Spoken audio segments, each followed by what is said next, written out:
something happen. Amen?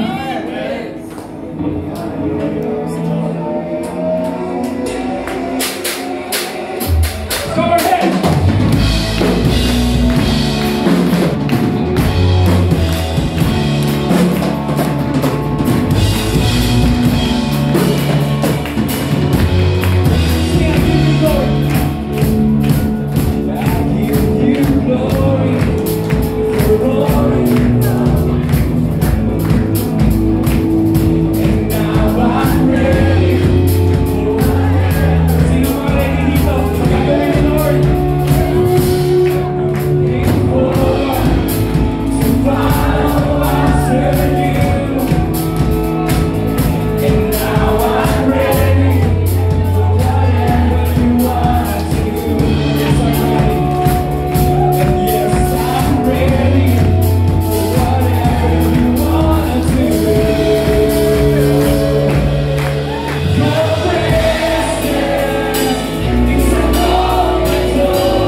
sons and daughters of the kingdom. Alam nyo, ang isa sa kinakatakutan ng kaaway sa atin, yung magising po tayo doon po sa mga bagay na dineposito po natin na makakatalo sa Kanya. Kaya nga, ayaw na ayaw ng kaaway na ma-reveal sa atin kung sino si Kristo sa atin. Ito yung tinatakpan niya na huwag makita ng saints na yung kanyang ginawa ay kaya nating gawin by the help of the Holy Spirit. Kaya yung word na sinabi niya sa John 14:12, ang sabi niya roon is that, if you believe in me, the works that I do, you shall do also, and even greater things than this. Sabihin, meron pong pananaw at pangitain ng Panginoon na tayo po na sumusunod sa Kanya ay higitan pa yung Kanyang ginawa. So hindi siya yung leader na gusto niya na hanggang dyan ka lang. Hindi. Ang vision niya, yung susunod sa Kanya, ay kumilos pa o gumalaw pa ng mas matindi pa sa Kanya. John 14:12, ano nakalagay diyan? Verily, I say unto you, he who believes in me will do the works that I've been doing, and they will do even greater things than this. Si Jesus po, hindi po siya nagbibiro o para bang nagjo-joke sa kanya pong sinabi. Amen. The Lord is bound by His word. Are you here? Amen. Na ibig sabihin, yung kanyang sinabi ay pawang katotohanan. Hindi po yan parang biro lamang na para bang pinatikim ka lang, pinabasa lang sa iyo yan. Hindi. Ito po ay dapat na mayakap at ito po yung gusto niyang mangyari. Sabi mo sa iyo katabi, greater things than this is waiting for you. So, kung ito yung kanyang deklarasyon, okay, concerning us, gaano tayo kalayo doon sa gusto niyang mangyari? Minsan ang layo-layo natin kasi ayaw nating humakbang ng merong katapangan. Hindi naman tayo po pwedeng magtapang-tapanan lang kung walang inihayag ng Diyos. Kaya ang isa sa ugat ng katapangan ay kapahayagan. One of the root of boldness is yung po naihayag ito sa iyo. If it is not revealed, kung hindi po ito naihayag, hindi mo po pwedeng yakapin o lakaran ito.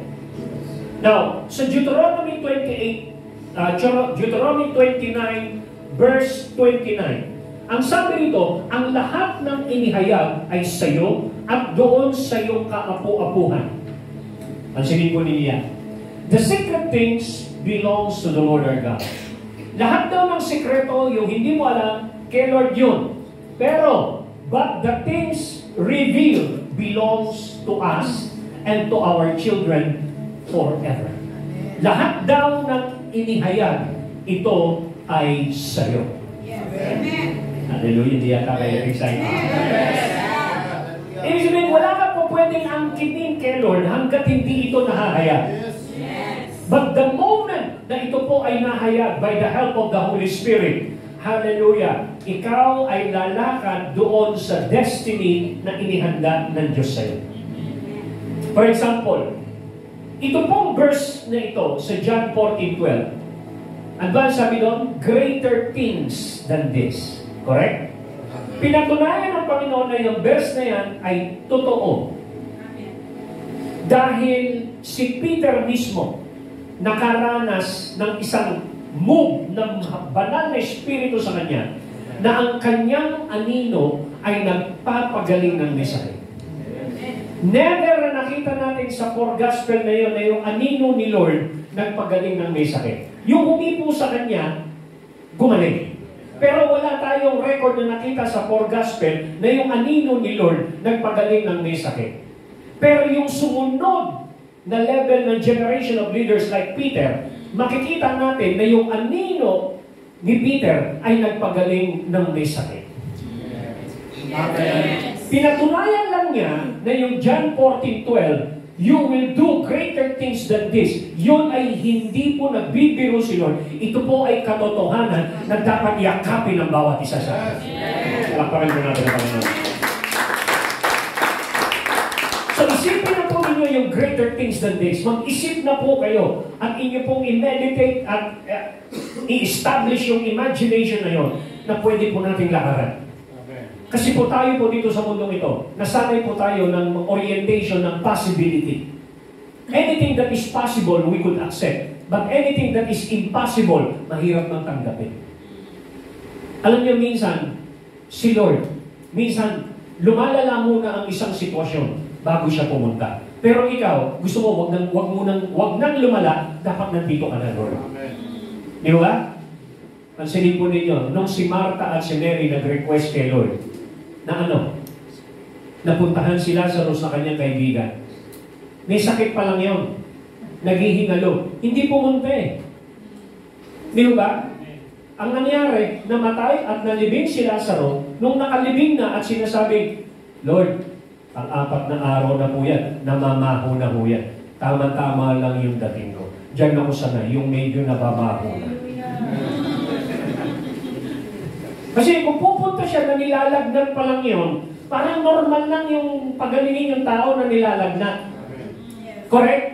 Pero anong sinabi sa John 11? Anong sinabi ron? If you believe, you will see the glory of God. Yes. Yun po yung mga words na nandun doon. Hanggang sa nakita po natin na sabi ni Martha at Mary, kung nandito ka lang sana. Alam niyo, merong kasamang paninisip. Lord, kung nandito ka lang, hindi nangyari ito. So, in short, kasalanan mo to, na-delay ka. Ang i-believe na si Lord hindi na-delay, eksakto lang ang dating. Kasi tinitignan natin ang ating mga sitwasyon sa ating pananaw. Kaya kapag tinitignan natin sa ating pananaw, lagi po tayong parang nagmamadali at gusto natin mangyari sa ating panahon. Pero hindi. Si Lord ang magpapangyari ng lahat ng bagay at mangyayari sa kanyang panahon. Hallelujah. Kaya sabihin mo sa iyo katabi, you are destined for greater things. Kasi kailangan po natin ma-renew ang ating utak sa mga ganitong bagay dahil kung puro possibility lang ang ating pong nakasanayan ng utak, hindi po tayo mag-i-improve sa gawain ng kingdom. Kasi ang trabaho ng kingdom, minsan wala sa logic at mga imposibleng bagay. Kaya pag hindi po tayo nagsanay sa mga imposibleng bagay, greater things will never be achieved. Amen.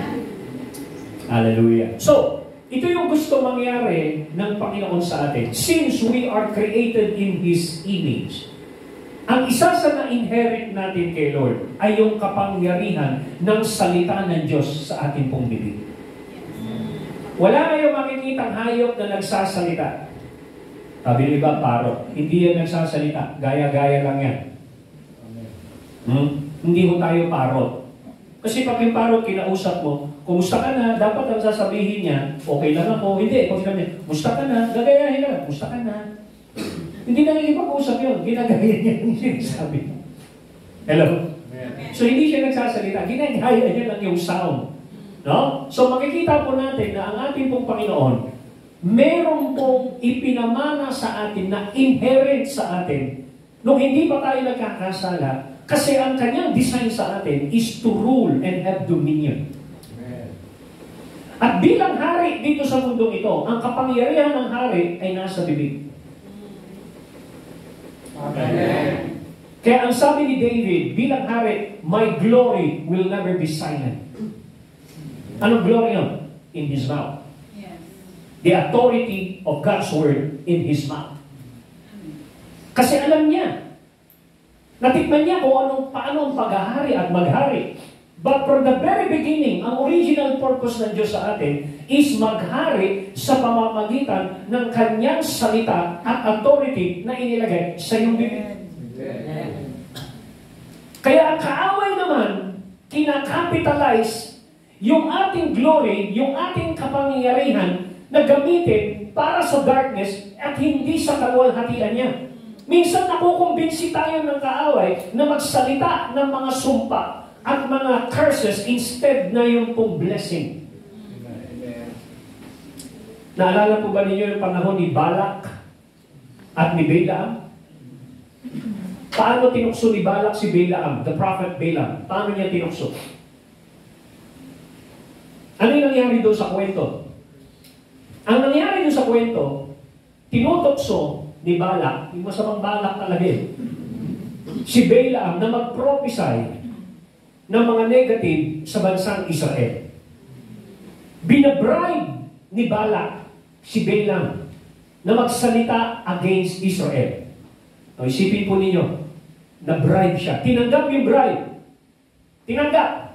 Nung magsasalita na si Balaam ng curse, ang sabi niya, ang lumabas sa bibig niya, I cannot curse what God has blessed. Yes. Nung magsasalita na siya ng curse, ang lumabas, instead na curse, blessing. I cannot curse what God has blessed. Pero sa utak niya, gusto niyang i-curse dahil tinanggap niya yung bribe. Yung pangalawa, nagtayo ulit. Bakit mo blinis? Ang gusto ko i-curse mo, tinanggap mo yung bayad. Bakit mo blinis? Sige, magtayo ka uli ng altar. Maglagay ka uli ng ano. Pangalawang bribe, tinanggap niya. Nung i-curse na niya, ang sabi ni Balaam, I cannot curse because the shout of a king is among them. Alam niyo, pagka magsasalita ng negative curses sa atin, yung nakaupo sa trono, sumisigaw upang yung word na yon ay huwag mangyari sa buhay. During that time, sa panahon ni Balaam, wala pang hari. Ang hari, dumating lang sa panahon ni David, ni King Saul. So, sino yung hari na sinasabi nila, the shout of the king is among them? It is the King of Kings and the Lord of Lords. At yung pong pangatlo, papunta na siya, nireblok na siya ng baka. Ayaw na mag-ano ng donkey. Ayaw na umandar. Kasi, meron siyang nakikitang anghel sa harap.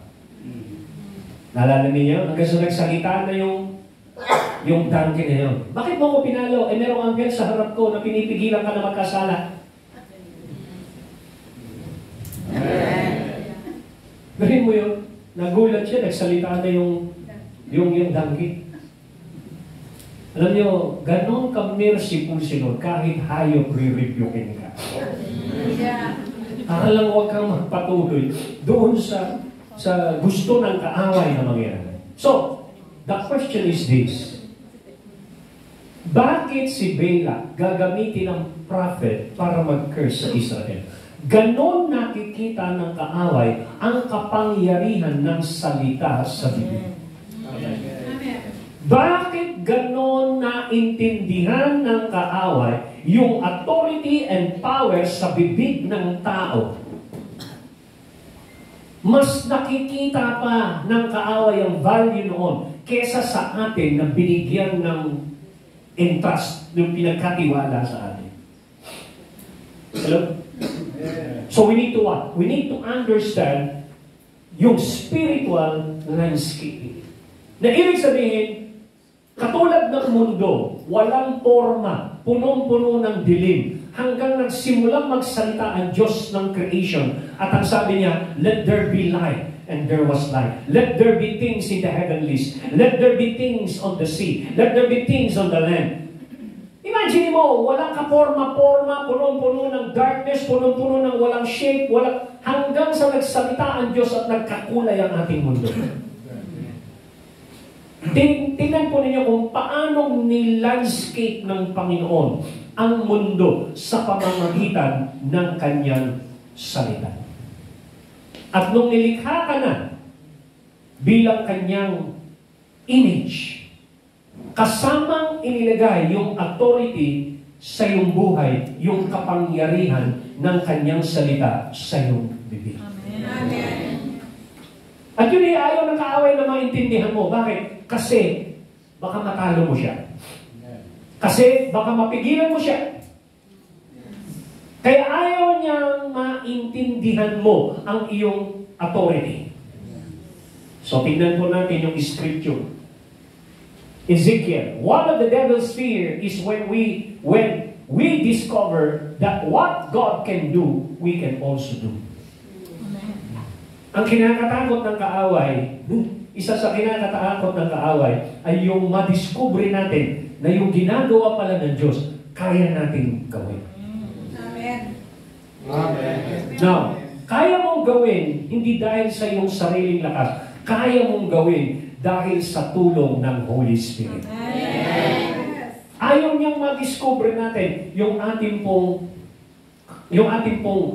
inherent na mana, na authority, na position, o ng kapangyarihan. Hello? Sino po rito meron pong diniklara sa Diyos, meron pong ipinahayag, and then suddenly, after 1 year, after 2 years, yung ipinahayag niyang yun, nangyari. Amen. Praise God. Ibig sabihin, ganon ka makapangyarihan ang salita ng Diyos na nasa piling mo. At yun yung ayaw ng kaaway na ma-discover mo. Now, tignan po ninyo. John 5:19. Nung nabubuhay si Jesus sa lupa, paano siyang kumilos? Ano ang kanyang ginagawa para mabuhay ng matagumpay? Hindi niya po sinikreto ang kanya pong susi ng pananagumpay. In-expose niya kung anong ginagawa niya sa kanyang private life, sa kanyang routine, para magtagumpay siya sa mundo. Sinasabi niya, ganito ako nagtagumpay. Ano yun? Sabi niya, Jesus gave them this answer. I tell you the truth, the Son can do nothing by Himself. So, paano na magtagumpay? You must let go of depending on yourself. Son can do nothing by Himself. Sinabi niya, hindi ako kumikilos ng sarili ko lang. Pangalawa, sabi niya, He can do only what He sees the Father doing. Ano yung ginagawa niya? Meron lang siyang ginagawa o kinokopya sa realm ng Spirit sa kanyang Ama. Kapag nakaka-breakthrough siya sa kanyang prayer life, meron siyang nakikita na ginagawa ng kanyang Ama. Ngayon, kung ano raw ang nakikita niya dun sa realm na yun, because what the Father does, the Son also does. So, ibig sabihin nun, pagka nagpe-pray siya, meron siyang nakikita na ginagawa ng Ama, yung nakita niyang ginagawa sa realm ng Spirit, nire-replay niya lang sa earth. Amen. Yes. So, hindi siya nagpapabricate ng gusto niyang gawin. Nire-reveal sa kanya by viewing in the realm of the Spirit yung gustong mangyari. Nakikita na ni Jesus yung blueprint na gustong mangyari ni Lord. And that blueprint, nire-replay niya sa earth. Kaya ito po yung ayaw ng kaaway na maka-breakthrough tayo sa Spirit kasi baka makita mo ang future things at mga instruction ng Diyos na ikatatagumpay mo sa mundo. Ayaw ng kaaway na magsiryokso ka sa prayer at sa worship. Bakit? Kasi mabubuksan ang iyong spiritual na mata. Hello? Now, pansinin po natin. Ephesians 5:1. Ano sinabi niya? Therefore, be imitators of God. Copy Him and follow His example. As well, beloved children, imitate their father. Ano yung salitang copy? Dito kinuha yung salitang mimic. Nakita na ba kayo ng anak? Minsan nakikita nyo, nag-aahit yung tatay. Pag nawala na yung tatay, naman, mag-aahit. Kahit wala siyang bigote, gagaya-gaya siya. Ganon po yung ibig sabihin ng copy, mimic. Kung ano yung nakita sa ama, sa ina, ano ba, di ba, yung mami, nag-make-up, naglalagay ng lipstick, nakita yun, nung bata. Ha? Pag alis ng nanay na yun, kunin yung lipstick, puro lipstick. Ha? Ginagaya niya. Yun ang ibig sabihin ng copy, mimic. Nakatulad ng bata, kinokopya mo yung ginagawa ng Diyos without question in your mind. Kasi kung meron kang question sa utak mo, mahihirapan kang gayahin siya. Amen. Hello? Kaya, ang effectivity ng kingdom demonstration is repentance. Repent. Change your mind. Realign your mind to kingdom purposes upang matrabaho mo ang trabaho ng kingdom. Amen. Kasi ang tao na hindi na bago ang utak at hindi conducive for supernatural, laging may question sa instruction ng Diyos. For example, yung question, yung ano ng Panginoon, invitation ng Panginoon kay Peter. Ang sabi niya, come. Iniimbitahan kitang lumakad. Kung nasaan ako, iniimbitahan kitang lumakad. Kung magka-question ka, yung sa salitang come na yan, pinupunta ka, halika. Kasi siya lang naman kasi ang nag-request na, Lord, kung ikaw yan, if that is you, Lord, utusan mo ako na pumunta dyan. Bakit niya sinabing utusan? Kasi alam niya na yung word na galing kay Jesus ang siyang magbibigay ng daan para mangyari na siya'y makalakad sa ibabaw ng tubig. Amen. Bakit niya sinabing, Lord, magsalita ka, bid me to come there. Kasi yung unang meeting nila, nagsalita lang si Lord, nakahuli sila ng isda, hindi na doon sa laot, sa medyo mababaw-babaw lang. Paano sila nakahuli ng isda? Because the Lord has spoken. Ipinakita ng Panginoon na kahit imposibleng makahuli ng isda sa medyo mababaw, pag siya nagsalita, kahit mababaw, meron kang mahuhuli. Hindi dahil sa galing mong mangisda, kung hindi dahil nagsalita ang Diyos. That's why man shall not live by bread alone. You live because God gave you a rhema word. Mabubuhay ka kapag ka ikaw ay nabigyan ng rhema word. Nagkaroon ng tagatong ng panahon ni Elijah. Ano ang dumating kay Elijah? Ang sabi doon, the word of the Lord came upon Elijah. Correct? Sabi ng Panginoon, pakakainin kita. Ang magdi-deliver ng pagkain mo ay uwak. Hindi mo 3 years, ang waiter niya uwak. Ano bumuhay sa kanya? Yung uwak? Hindi. The word of the Lord. Yes. The word of the Lord came upon Elijah. Nung sinabi niya, tuyo na yung river Cherith. The word of the Lord again came upon Elijah and said, go to the woman of Sarepta. Binuhay ba siya ng woman of Sarepta? Yeah. Hindi! Ang bumuhay sa kanya is the word of the Lord came upon Elijah. Yes. Hindi yung woman of Sarepta. Kasi yung woman of Sarepta, yung ibibigay ng woman of Sarepta is only a byproduct of what God has said.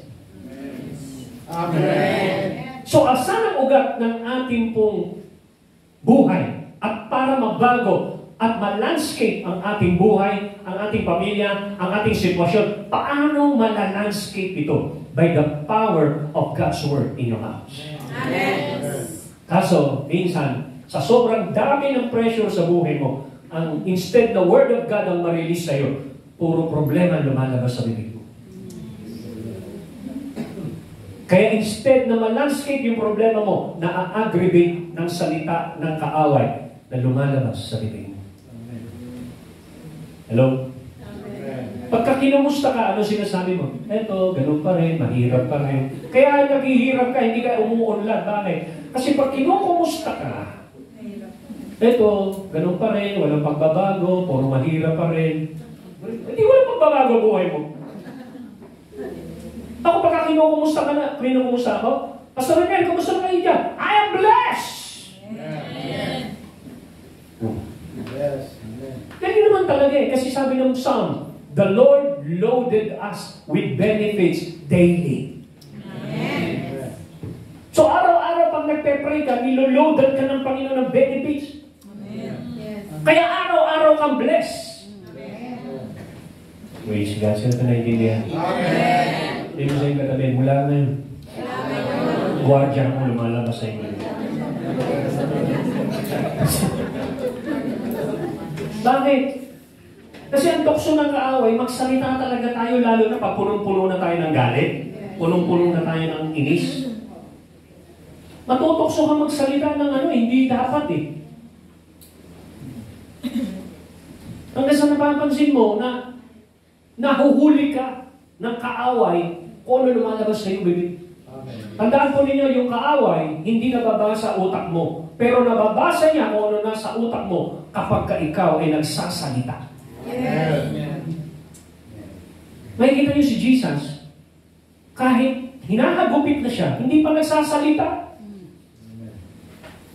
Napakatipid ng kanyang salita. Mamamatay na lang siya, binubugbog siya. 7 last word lang ang nasabi niya. 7 lang. Napaka-ikli ng kanyang sinabi. Tumutulo na yung dugo niya. 7 last word lang. Ikaw, walang dugo. Ang dami mong sinasabi.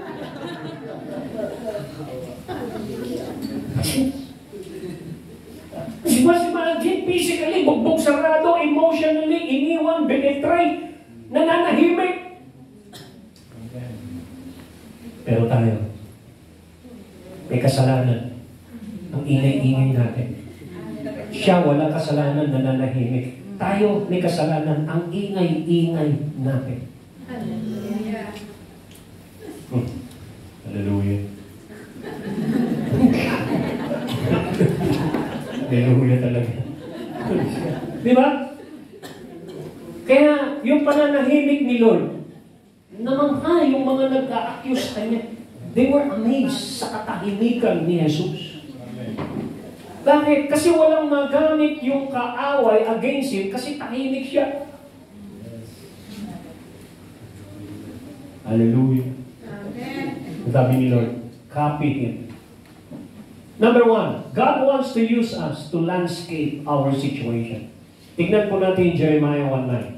Then the Lord reached out His hand and touched my mouth and said to me, Now I have put my words in your mouth. See, today I appoint you over a nation of the kingdom to uproot, to tear down, to destroy, to overthrow, to build, and to plant. So pansinin po ninyo, gaano ka makapangyarihan ang salita ng Diyos sa iyong bibig. Sabi niya, has the power to uproot, has the power to tear down, has the power to destroy, has the power to overthrow every works of darkness, and has the power to build, and has the power to plant. Amen.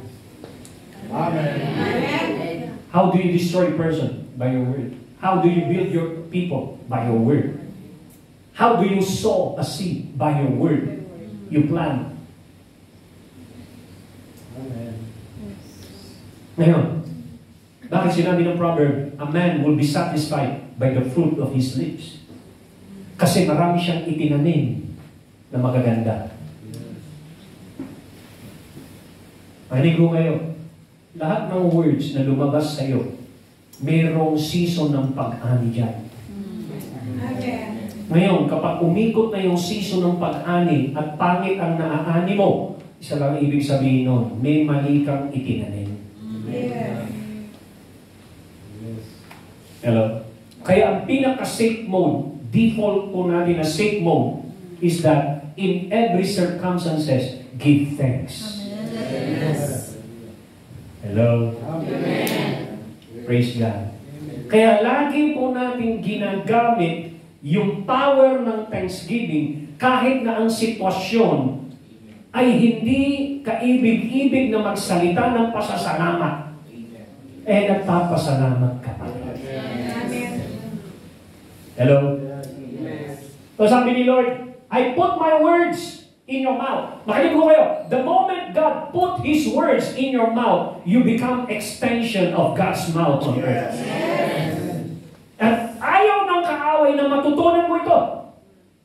Dahil pag natutunan mo ito, hallelujah, marirealize niya na wala siyang puwang at ang kaaway ay maa-abort ang lahat ng assignment niya sa iyo at malilimitahan siya ng salita ng Diyos na lumalabas sa iyong labi. Amen. Sabi mo sa ikatabi, guardyahan mo ang iyong bibig ng salita. Hallelujah. Praise God. Sino po rito nung walang-wala na at tapos ang sinasabi niya, God will provide, God will provide. Talagang nag-provide siya. Amen? Yes. So sabi niya, I put my words in your mouth. The moment God put His words in your mouth, you already won. Yes. Ulitin ko po. Kapag inilagay ng Diyos ang kanyang salita sa iyong bibig, panalo ka na. Yes. Why? Sapagkat hindi pa pwedeng bumalik ang salita ng Diyos na kanyang ipinadala ng walang daladalang fulfillment. Isaiah 55, nakalagay po yan. So makikita po natin dito, the moment God put His words in your mouth, you have the power to build and to plant, and you have the power to uproot, destroy, tear down, and overthrow the work of darkness. Hallelujah, wala yan.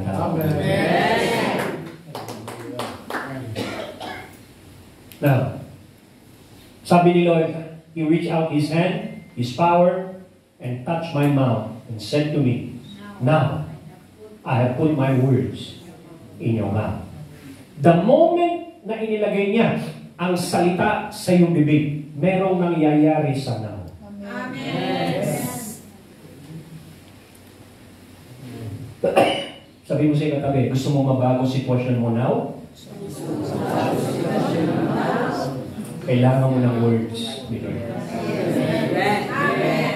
Laparan mo natin. So, we have the power to uproot, tear down, destroy, and overthrow, to build and to plant. Yes. Saan mo gagawin yan? Gagawin mo yan kapag nandun ka sa realm of the Spirit ng prayer. Kaya ang prayer, tatlo ang involved. Involved ang Diyos, involved ka, involved ang kaaway. Hello? Pag nag-pray ka, ito yung involved. Apektado ka away, apektado ka, apektado ang Diyos. Yes. Hindi po pwedeng nag-pray ka, walang away. Laging may away. Amen. Kasi merong pipigil para hindi mapulpil ang ipinagpe-pray mo. Yes. Amen. Nakita natin kung paano nag-pray si Daniel. Tapos merong anghel na pumigil na huwag bumaba sa earth. Correct?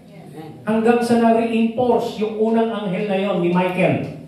Hanggang sa naka-breakthrough yung unang anghel. Kaya na ipahayag yung interpretation kay Daniel. Ibig sabihin, ang prayer mo ay nag-a-activate ng anghel at nagre-reinforce ng anghel para manalo sila sa realm ng spirit. At kapag sila'y naka-breakthrough ka. Amen. Na kumikilos po yung anghel the moment we pray. They participate the angels participate in fulfilling the desire and our prayer na nilid ng Holy Spirit sa atin. Pansinin mo sa buwag.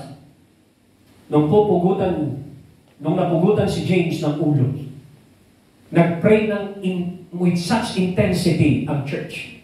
Hanggang sa napansin nila sa kanilang prayer, nakapagpababa na sila ng prayer. Hindi nila alam, may bumaba ng anghel, nagpunta sa kulungan ni Peter, pinalaya si Peter, hanggang sa sila ay dinala doon mismo sa prayer meeting si Peter. Kumakatok na si Peter habang nagpe-pray pa yung church. Sa sobrang excitement nila, nakita nung nagbukas, si Peter, sinurado ulit, hey, si Peter nandun nasa labas. Hindi makapaniwala yung nagpe-pray. Ang sabi sa kanya, baliw ka ba? Tingnan nyo ha, nagpe-pray sila, pero hindi sila nag-i-expect na may magandang mangyayari kay Peter. Amen. Kita ninyo, nagpe-pray, pero hindi nag-i-expect na maganda. Pero hindi nila alam na yung prayer nila nakabutas na ng langit, nakapagpababa na ng anghel, pinalaya na si Peter, nagbangasa ng mga chain sa kanya, lumabas sila sa pinto ng walang hadlang. Yes. Bakit ganon? Kasi during the time, Book of Acts, doon pa lang nila nadidiscover ang kapangyarihan ng prayer. Masyado lang mataas ang presyo bago nila madiscover ang intensity at power at authority ng prayer. Masyado mataas ang presyo. Ano yung presyo? Kailangan mo nang mapugutan ng ulo si James. At kailangan mo nang makulong si Peter. Pansinin po ninyo ang inyong buhay. Kapag medyo malala na sitwasyon nyo, lumalalim ka na sa intensity ng prayer. Amen. Di ba? Yes. Hindi nyo napansin nyo, pag malala ang problema mo, lagi ka nasa prayer meeting. Amen. Lalo na kapag pakiramdam mo, natatakot ka, gusto mo parating may naririnig na word, nararamdamang presensya, gusto mo nandun ka sa atmosphere na gano'n, para ikaw ay lumayan sa mga nakakatakot sa paligid mo. Why? Because at that time, yung prayer nag-landscape ng kanilang sitwasyon. Yung lumalabas sa kanilang bibig, pinakikilos ang anghel. Yung lumalabas sa kanilang bibig, nababago ang sitwasyon. Hello? So, paano nabago yun? Yung pong may balak pumatay kay Peter, yun yung namatay. Yung pinipigilan nilang salita ng Diyos, lalong kumalak yung salita ng Diyos. Because of what? Because of the words of prayer na lumabas sa kanila. I put my words in your mouth. Hello? Sino magdadagay? Si Lord. The Word of God. The Rema Word of God. Now, pansinin ko niya. In the realm of the Spirit, God wants us to know how to use effectively the tools of the kingdom so that we can advance His kingdom. Bakit? Sabi ng Panginoon kay Peter, sabi niya dito, ano sinabi sa Proverbs 18:21? Ano sinabi? Death and life are in the power of the tongue, and they that love it shall eat the fruit. Sabi mo sa iyong katabi, merong bunga ang salita sa bibig mo.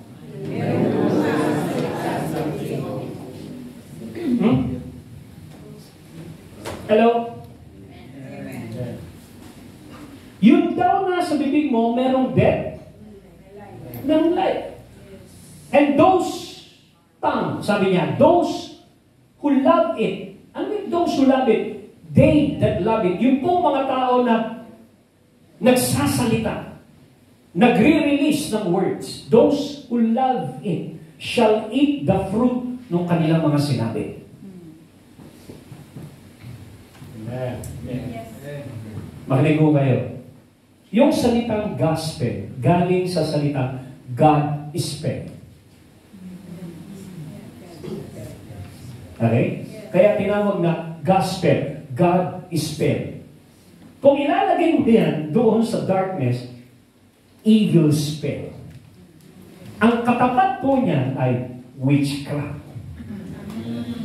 Na yung mga mangkukulam, para sirain ang buhay mo at buhay ko, pupunta sila at gagawa rin ng breakthrough nila. Pag naka-breakthrough sila sa darkness, palalakasin naman nila yung mga principalities and powers in the air and mga demons na nandoon by their prayers. Nag-enchant sila. Nagre-release sila ng defeat sa pamilya mo. Nagre-release sila ng attack sa mga churches. Nagre-release sila ng mga words, ng curses sa mga pastor. Ganon po sila. Kung meron tayong breakthrough, sila rin meron. Pero mas matindi pa rin sila. Kaya nilang i-exercise yung ganon. Kaya meron pong mga atake sa body of Christ na resulta ng witchcraft, resulta ng mga evil words, ng evil spell. Pero mga Kristiyano, tamad na gamitin ang weapon. Imagine mo, all principalities and power was disarmed. Dinisarmahan na. Correct? Pero ang mga Kristiyano, merong armas. Hindi sila dinisarmahan. We have a weapon. Our enemy were disarmed. Pero ba't hindi mo ginagamit ang weapon mo? Bakit? Siguro hindi mo alam. Siguro hindi mo alam. Hindi totoo ang weapon na yan sa'yo. Kasi hindi mo pinapractice. Hindi mo nilalakaran. Hindi mo ini-exercise. Alam niyo sa buong Jeremiah, ang nakalagay doon, sumpain ang isang tao na ang kanyang sword ay walang dugo. Bakit gano'n? Ibig sabihin, hindi mo ginagamit ang weapon mo to fight. Bakit? Kasi walang dugo. Sabi mo sa yung katabi, gamitin mo yung weapon.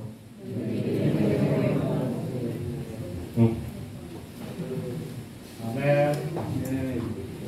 Naalala po ba ninyo yung isang babae na widow na binigyan ng himala na magkaroon ng anak panahon ni Elisha.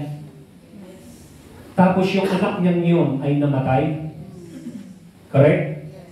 Pagkatapos dinala niya, nagpunta itong babae ito kay Elisha, tapos naglalakad, tapos dinidiscern ni Elisha, at sabihin niya, sige nga, pumunta ka, itong babaeng ito na Shunammite, tanong mo nga, hindi ko kasi ma-discern, mukhang itinatago ni Lord sa akin kung anong kanyang sitwasyon. Pwede mo bang sabihin sa kanya, is it well with your family? Is it well with your son? Is it well with you? Namatay ho yung kanyang anak, di ba? Ano lumabas sa babaeng iyon? Tinanong siya, is it well? Is it well with you? Is it well? Anong sagot ng babae? It is well. It is well. It is well with my soul. It is well with my soul. It is well. It is well with my soul. Amen. May the Spirit of God feel you right now. Yes. Amen. Yung bata na yun, hindi niya sinabing, may problema ako, namatay yung bata. Hindi lumabas sa bibig niya yun. Ang lumabas sa kanya, it is well. Yes. Amen. It is well. It is well!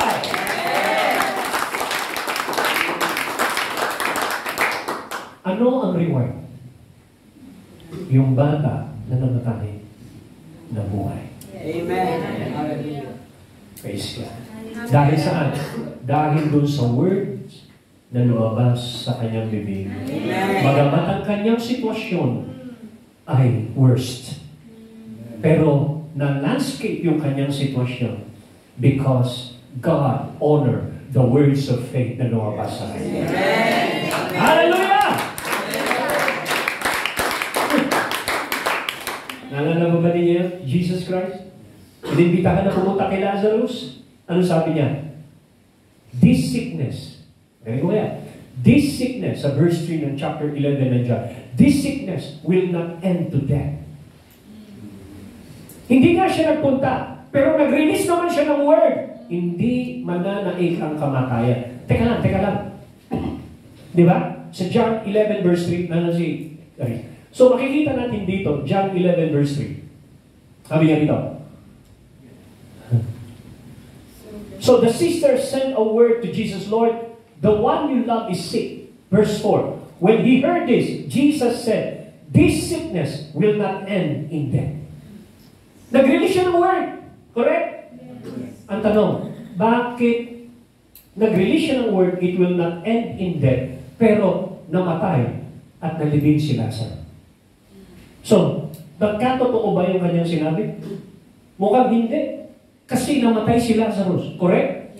Pero makinig ho kayo. Sabi niya rito, this sickness will not end in death. Kaya nung patay na si Lazarus at nakalibing na si Lazarus, kailangan tuparin ni Lord na ang huling halakha ay hindi death. Resurrection ang huling halakha. Sabi mo sa iyo katabi, may naintindihan ka? Kasi pumalakpak ka. Nung pumalakpak ka, meron kang naintindihan. So makikita po ninyo, paano na-landscape ni Jesus yung worst scenario ni Lazarus? By speaking words. This sickness will not end in death. Now, ibig sabihin ni Lord, hindi death ang final outcome. It will be resurrection. So, makikita po ninyo si Jesus, pinapractice niya yung kapangyarihan at authority ng word na nasa bibig niya. Why? Because He is the King. Nasaan ang power at authority ng King? Nasa bibig. Sabi mo sa yung katabi, ikaw ay hari. Ba't hindi mo pinapractice yung weapon ng kingdom in your mouth? Hello?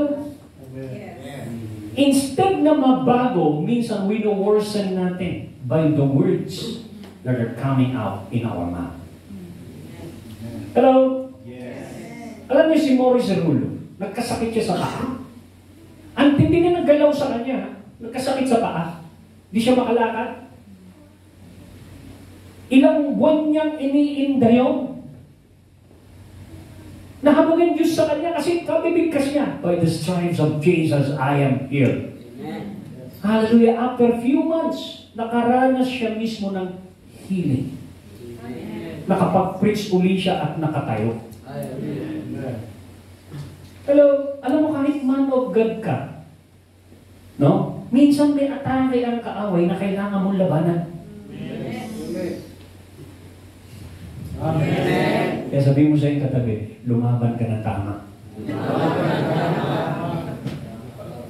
Kasi yung iba, pagka, ito ano napapansin mo pagka too much na ang pressure, sabay-sabay ang problema, ano normally ang nararamdaman mo? Di ba ang tendency mo, manahimik sa isang sulok? Dami ko problema. Nandun ka nakatulala, nanahimik ka. Bakit?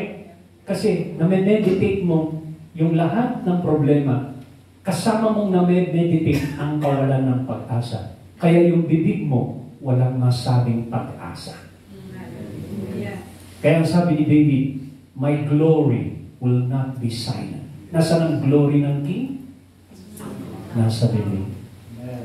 Sabi mo sa iyong katabi, the glory of God is in your lips. And it must not be silent. Sabi mo sa iyong katabi, dapat huwag kang marahimik. Dito meron na kukuha. Hallelujah. Now, balikan po natin. So, Proverbs 12:14, by the fruit of his own mouth shall a man be filled with good things. Mapipil ka raw, mapupuspos ka raw ng mabuting bagay, a man shall be filled with good things. How? And according to the works of his hand, it shall be repaid him. Ibig sabihin, kung gano'ng katiyak ang pagtatrabaho ng iyong kamay at ikaw ay nagkakaroon ng sweldo, gano'ng katiyak ang manifestation ng words of God sa iyong bibig. Alam niyo minsan, di ba? Mas yung ating trust sa ating trabaho na alam mo, pag every 15 days, pagdating ng 15 days, nakangiti ka na. Bakit? Alam mo, hindi na mapipigil yung pagsweldo sa'yo, nakangiti ka na eh. Yun yung sinasabing the works of his hand. Ibig sabihin, pagka dumating yung time, nagtanim ka na nagtanim, dumating yung anihan, hindi mo mapipigil na meron kang aanihin. Ganon din naman yung words na lumabas sa iyong bibig. Hindi mo mapipigilan ang pag-ani nito. You will be filled with good things! Sabi mo sa iyong katabi, magsalita ka lang ng mabubuting bagay.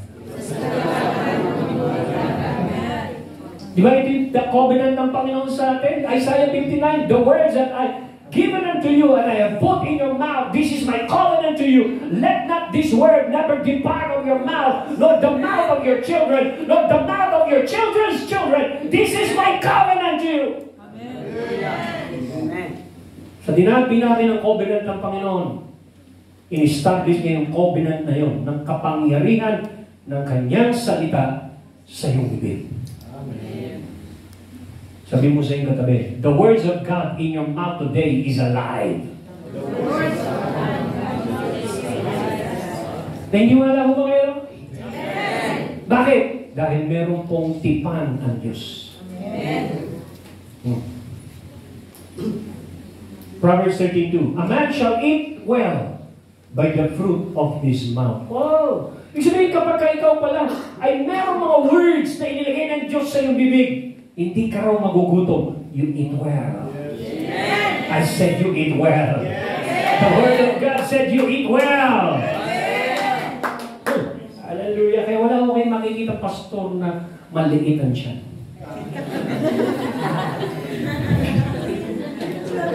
Bihira na yung makita ng pastor na maliitan siya. Gura ko lang. Bakit? Eh kahit saan pumunta yan, sa miyembro niya. Yes. Kakain at kakain. Basta kain. Ay minsan ang hirap mag-visitation. Pagdating mo sa dulo, di ka na makakain sa sobrang busog. Di ba? Kaya lang, ang pinapakain sa'yo, sky plates tsaka soft drinks. Kaya kung araw-araw kang nag-visitation, pagdating mo ng 2-3 years, may diabetes ka na kasi kung soft drinks ang binibigay sa'yo. Hallelujah. Di ba? Hallelujah. Papansinin po ninyo, but the soul of the unfaithful feeds on violence. Bakit daw yung soul ng unfaithful feeds? Ano ibig sabihin pinapakain ng alin? Violence. May violente sa kanilang utak, sa kanilang soul. Bakit? Kasi yung gusto nilang mangyari sa kanilang buhay, hindi nangyayari. Kaya it feeds what? Violence. Pero sa mga faithful, sa mga righteous, hallelujah, a man shall eat well by the fruit of his mouth. Ano doon sa mission? Ito mission na. Nag-mission kayo, nasa bangka pa lang kami. Sa barko pa lang, papasok pa lang. Sa isip ko lang yun, hindi naman ako nagsasalita sa bibig ko. Sa isip ko lang, sana matikman ko uli yung sukpuron. Sana matikman ko uli. Alam niyo ba, pagdating ko doon, ang nakahanda doon sa mesa yung iniisip ko, ganun kabilis. Ganun kabilis yung communication. Sa realm ng spirit, iniisip mo pala yung nakahain. Bakit? Alam ni Lord ang desire ng puso. If you delight yourself in the Lord, He will give you the desires of your heart. Ano yung sabihin ng desire? The secret petition of your heart. Yung mga sikreto mga ikaw lang ang nakakaalam. Dinidesire mo pala dahil ginawa mong paraiso at kaligayahan ng Diyos. Mas mataas na kaligayahan kaysa sa kanyang ibibigay. Walang wini-withhold ang Diyos na hihingin mo dahil alam niya na hindi ka magiging maligaya sa ibibigay niya, na ang kaligayahan mo ang nagbigay kaysa yung binigay. He will give you the desire of your heart. Amen? Yung pong puting van namin yan, nakaparada. 15 years ago, may nag-prophesy. Hindi pa uso ang Toyota van. Wala pang Toyota van 10 years ago. Nang katulad ng commuter. Sabi sa akin ng isang prophet, receive, I saw a new van going to different places. Receive your van! Tinanggap ko. 15 years ago. Alam niyo kung kailan dumating? Nung pandemic, nung naka-lockdown ang mga business, yung hindi ka mag-iisip na mayroong magandang mangyayari dahil nakakulong ka sa bahay, doon dumating yung van. Hindi mo po pwedeng i-claim na kagagawa nito ng magandang business. Sarado nga yung business noon eh. Naka-lockdown tayo, walang pwedeng maglagalan. Doon po dumating yung van. Yes. Bakit kaya niya pinili na doon paratingin? Para hindi mo talaga maisip na yan ay kagagawan mo. Hallelujah. Hanggang sa parating na po kami ng Bicol, na nagalayan at iba't ibang lugar sa mga misyon. Just imagine magkano yun? 1.6? Saan mo nakukuha ng 1.6? Ay, ibibigay mo honorary yung sa Sunday service, yung week na yun, mauubos na yun. Gusto mo nga, sana, kinabukasan, linggo na, para makareceive ka uli ng honorary yun, dahil para makop yung pangkailangan mo. Di ba? Hello? Nagyan ba kayo? Kaya tama yung kanta ni Jesus sa Ragosa, no? Anong di ko yata kaya. Di ba? Hallelujah. So, let's go. God told Ezekiel to recreate the valley of dry bones. Naalala niya? Yes. So, ano sinabi rito? Ezekiel 37:1 and 2. The hand of the Lord was upon me. So, saan siya dinala? He brought me out by the Spirit of the Lord. Dinala raw siya sa realm ng Spirit.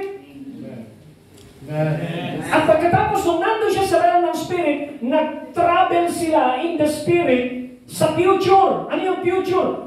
Valley of dry bones. Ano yung future ng Valley of dry bones? That is the Holocaust. Na yung 3 million Jew will be killed in a gas chamber in a day. At ang tinutukoy niya doon, na Valley of Dry Bones na yan, na namatay ng mga Israelites. At ang sabi ni Lord sa kanya, and set me in the middle of the valley, it was full of bone. He led me back and forth among them, and I saw a great many bones on the floor of the valley, bones that were very dry. Tapos, ano sinabi ni Lord? Then He asked me, nagtanong si Lord, He asked me, Son of man, can this bone live? Na makinig ko kayo, yung makapangyarihan ng Diyos, matalinong Diyos, naglumikha ng langit at lupa, nagtatanong sa iyo na para bang hindi niya alam, can this bone live? Sinabi niya, halimbawa ikaw si Ezekiel, sasabihin niya sa iyo, halimbawa niya, Brother Ray, my son Ray, can this bone live? Alam niyo, pag si Lord nagtatanong, hindi lang siya para magtanong. Kaya siya nagtatanong, meron siyang gustong ituro sa iyo. Kaya pagka tinanong ka ni Lord, meron siyang gustong ituro sa iyo. Hello? At ang sabi niya, nagsumagot naman si Ezekiel, I said, O sovereign Lord, you alone know. Lord, ikaw lang nakakaalam niya. Buto-buto na yan. Buto-buto na lang yan. Ikaw lang nakakaalam niya. Ganun ba? Buti alam mo. Masasabihin mo sa sikreto, kahit buto-buto na yan, may pag-asa pa yan. Tingnan mo, sabi niya, then He said to me, prophesy to these bones, and say to them, dry bone, hear the word of the Lord. Ano ang makapagbibigay ng pag-asa sa isang buto-buto na wala na pag-asa? It is the word of the Lord. The word of the Lord in your mouth. Hallelujah. Mas malala pa rin ito, ano? Buto-buto, may nangyari. Kay Lazarus, meron pang buto yun, meron pang laman yun. Kaya, ang laki pa ng pag-asa ni Lazarus kaysa dito sa buto-buto na to. Hallelujah. Meron ka bang ganyan mga pangarap, panaginip, pag-asa? Dati meron pang laman yung pag-asa mo, ngayon buto-buto na lang. Parang ginibag ko. Ginibag ko yung mga pangarap ko. Buto-buto na lang siya. Ang sabi ni Lord, huwag mong give up yung pangarap na yan. The word of the Lord will begin to revive that bone. Huwag mong i-give up ang iyong confession. Do not give up your faith. Do not give up my word. Something is going to happen over your life. Something is going to happen in your situation. Amen. God is opening your eyes and your ears. That God's word in your mouth is alive today and has the power to change your situation, has the power to landscape your life. Do you believe it? Oh, look. Ang sabi niya, hear the word of the Lord. In-address yung dry bone. Dry bone! Hear the word of the Lord! This is what the sovereign Lord say to this bone. I will make breath enter you, and you will come to life!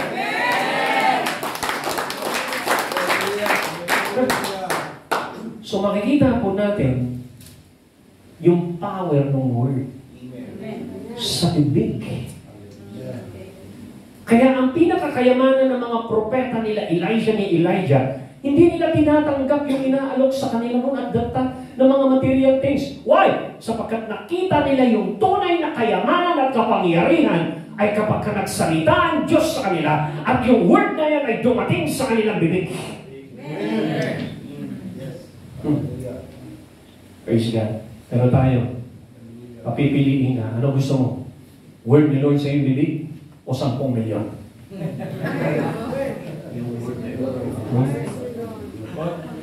Are you sure? Are you sure? Times and open lang, hindi mo bibigay.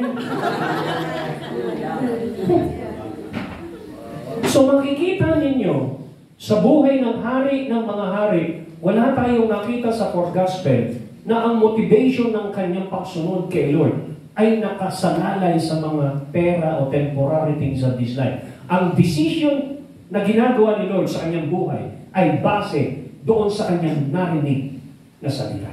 Amen. Kaya kapag nakarinig na siya ng salita, woo! Hallelujah! Doon nagsisimula yung excitement. Doon nagsisimula yung journey ng destiny. Doon nagsisimula yung aksyon. Kaya kapag ikaw ay hindi nagatungan ng salita ng Diyos, walang aksyon sa buhay mo. Sabi ng Bible, people perish with the people, those who lack vision. People perish.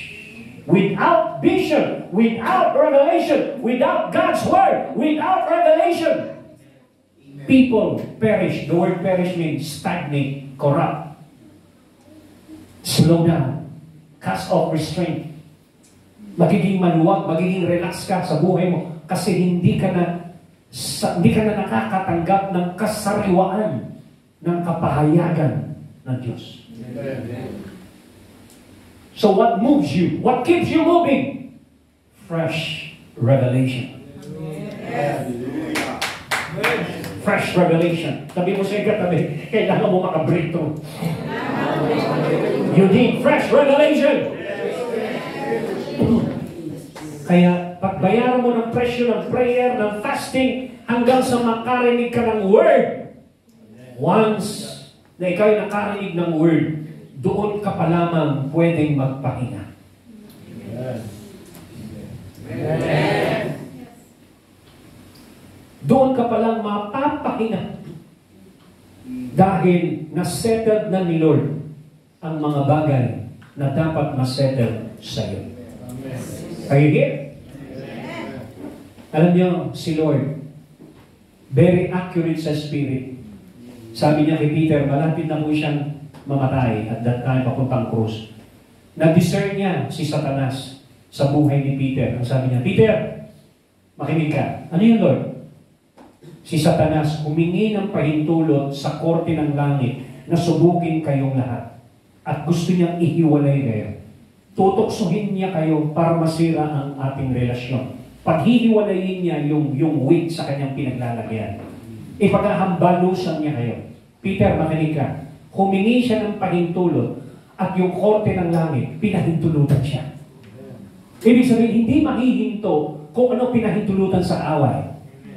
Mangyayari at mangyayari yung atake ng kaaway bago mapunta ng krus si Lord. Pero anong sinabi ni Lord? Pero Peter, nag-appeal ako sa korte ng langit. Pinag-pray kita, tumayo akong abogado mo. At dahil tumayo akong abogado mo, yung impact ng atake sa'yo, hallelujah, mami-minimize. Tandaan mo, Peter, pagka ikaw ay inatake at nag-backslide, makakabalik ka. Sa pagbalik mo, palakasin mo ang iyong kapatid. Amen! Makinig ko kayo, nakita mo ba ninyo yung statement ni Jesus Christ? Sabi niya, makakabalik ka, palakasin mo yung kapatid mo na nanghina dahil sa pagbabackslide mo. Yes. So, ibig sabihin, hindi pa siya inaatake, hindi pa siya nagbabackslide. Sa statement ni Jesus, sa kanyang prayer doon, na nag-appeal si Lord sa prayer, nakabalik na si Peter kasi sinasabi niya, pag nakabalik ka, palakasin mo ang iyong kapatid. Yun ang kanyang ginawang appeal doon sa korte ng langit bago pa dumating ang atake sa physical. Amen.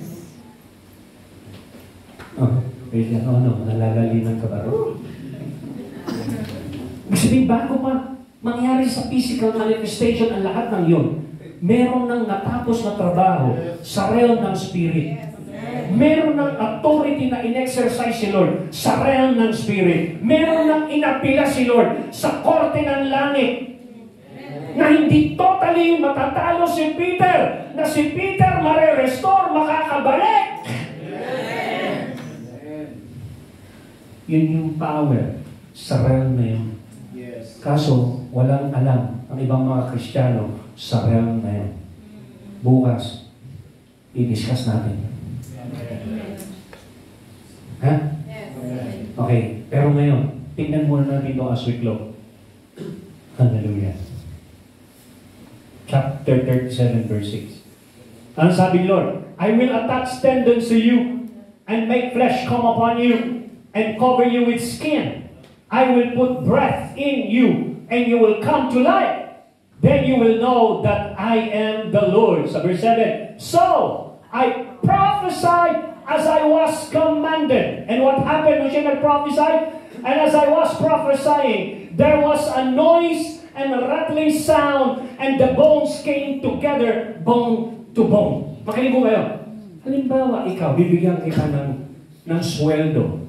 1,000,000 kada linggo. Pero yung Valley of Dry Bone na yon, pagtuktungin mo by DNA. Kaya mo? Isang Valley of Dry Bone. Kailan mo matatapos yun? By DNA. Baka yung ulo nung nandun sa kabilang kanto, tapos yung maliit na buto nandun sa kabilang kanto, paano pagtudugtungin? So it's impossible na trabaho yan. Correct? Yes. Pero pansinin nyo, para matrabaho daw yun, kailangan ng prophetic anointing. Sabi niya, nung ako'y nag-prophesy, so I prophesied as I was commanded. And what happened was, as I was prophesying, there was a noise. Habang daw siya nagsasalita ng salita ng Diyos na nasa kanyang bibig, merong ingay na nangyayari. Merong ingay na nangyayari. Can you hear a noise of revival? Can you hear a noise of divine connection? Can you hear a noise of a miracle? Can you hear a noise of breakthrough? There is a noise.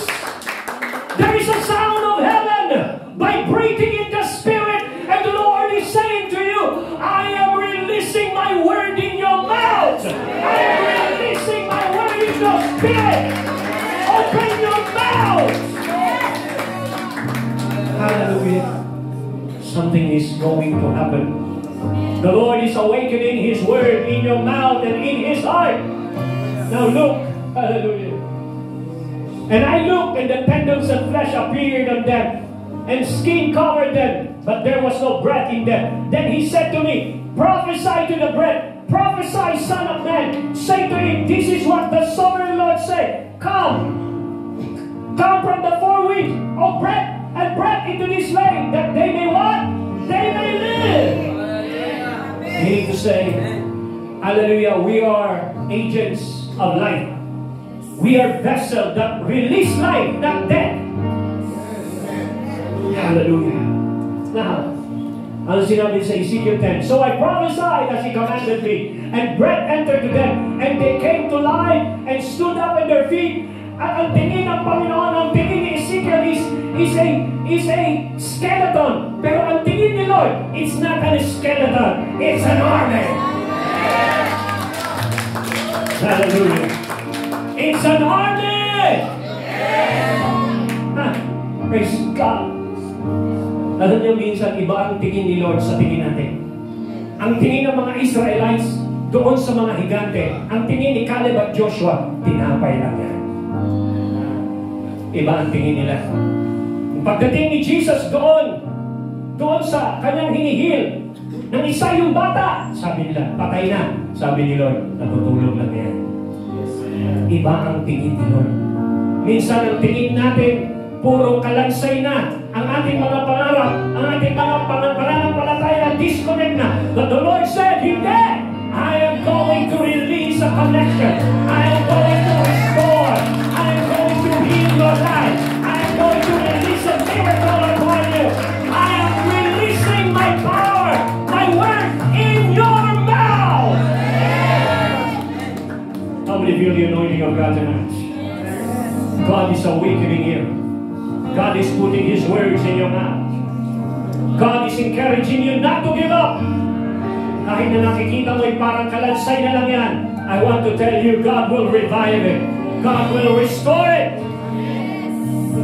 Praise God. This is the will of God and the plan of God in our life. Sabi ng Panginoon, Moses, but Moses replied to Joshua, are you jealous for my sake? I wish that all the Lord's people were prophets, and the Lord would put His Spirit on them. Anong desire ng Panginoon? Na lahat daw tayo ay maging propeta ng Diyos.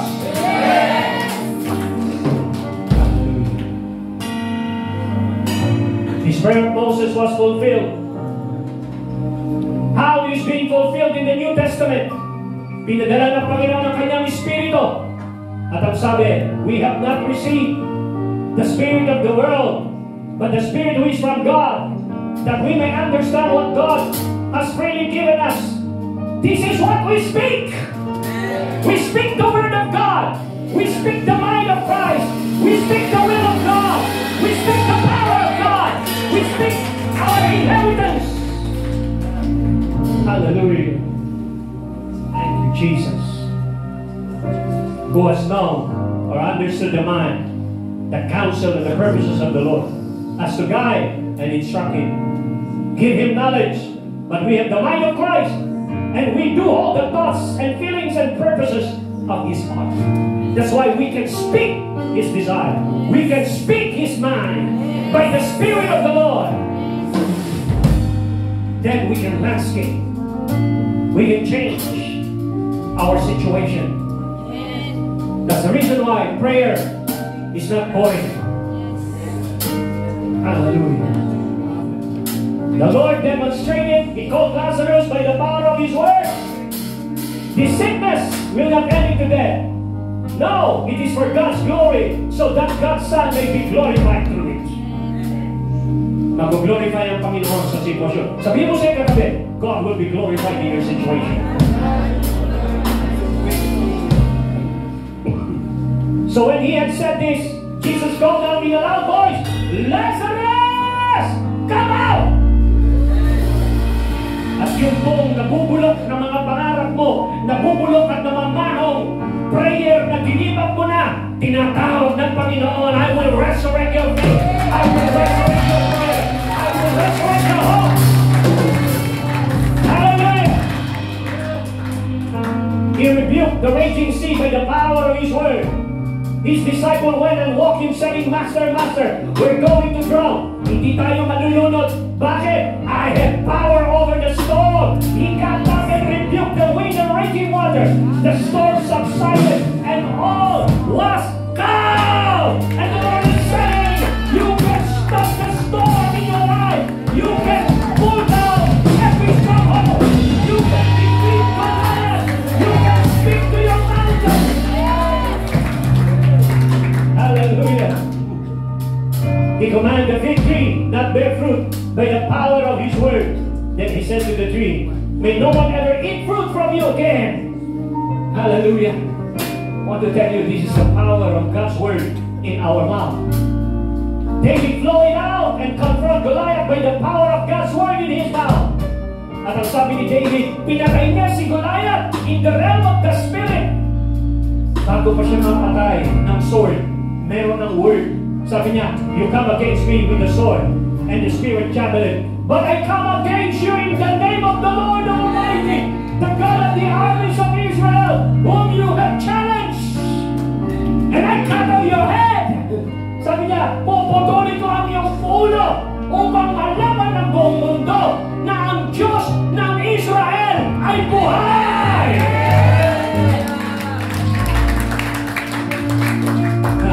Sabi niya, this day, the Lord will hand you over to me, and I'll struck you down and cut off your head. Today, everyone say today. Everybody say today. Everybody shout today. Something will happen today the moment you open your mouth.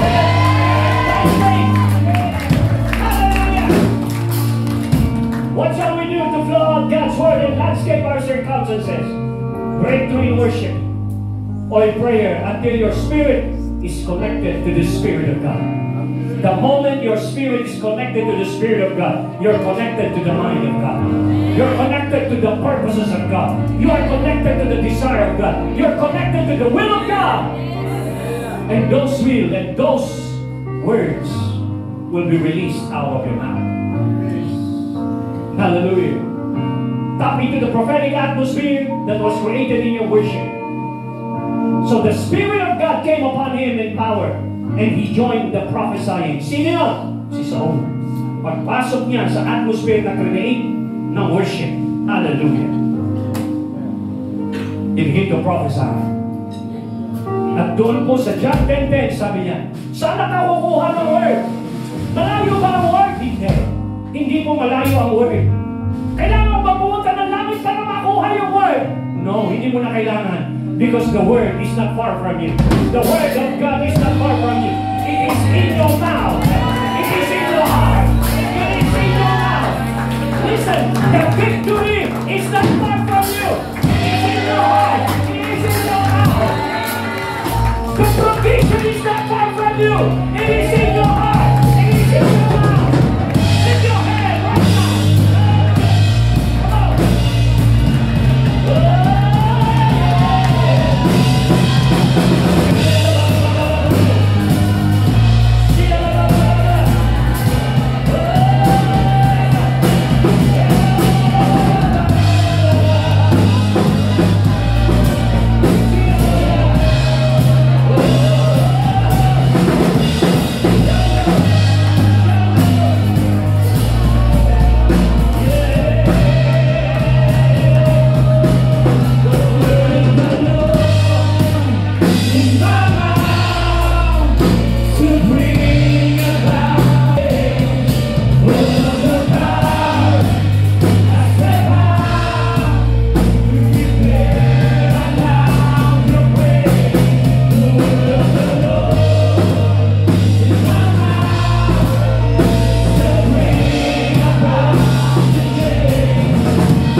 The Lord is saying to you, I am putting my words in your mouth. You can stop the storm. You can move the mountain. You can slay the giants. Right this very moment. Bakit hindi mo hayaan na magsalita ka ngayon against it? You are the church of the living God. God gave you the authority to speak out the will of God over your life, over your situation. Right now, lift your hand and open your mouth and speak to your mountain.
Start landscaping your situation right now in the name of Jesus. Open your mouth. Release a word of faith. Release prophecy. Declaration now. Right now. Right now.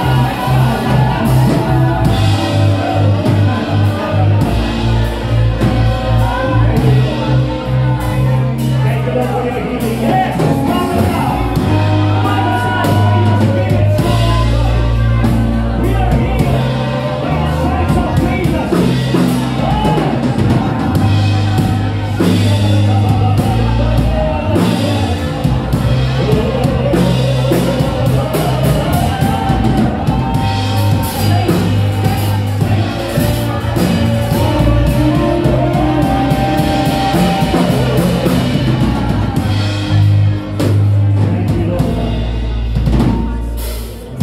Hallelujah. Right now, lift your hands. And I want you to see. I want you to see mountain move. I want you to see the storm stop. I want you to see Goliath had fallen over your life, over your situation right now. Thank you, Lord. Thank you, Lord. That's so good. Thank you, Lord. Thank you, Jesus. Woo. Thank you, God. Thank you, God. Tonight, gusto ko pong seryohan natin ng pasasalamat ang tagumpay na inilagay ng Diyos sa iyong buhay. Lift your voice and start thanking the Lord right now. Thank the Lord. Thank the Lord for the miracle.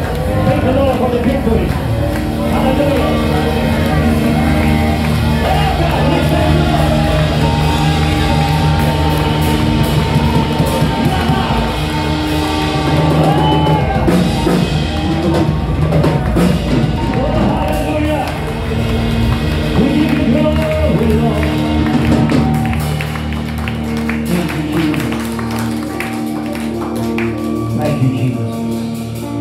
I want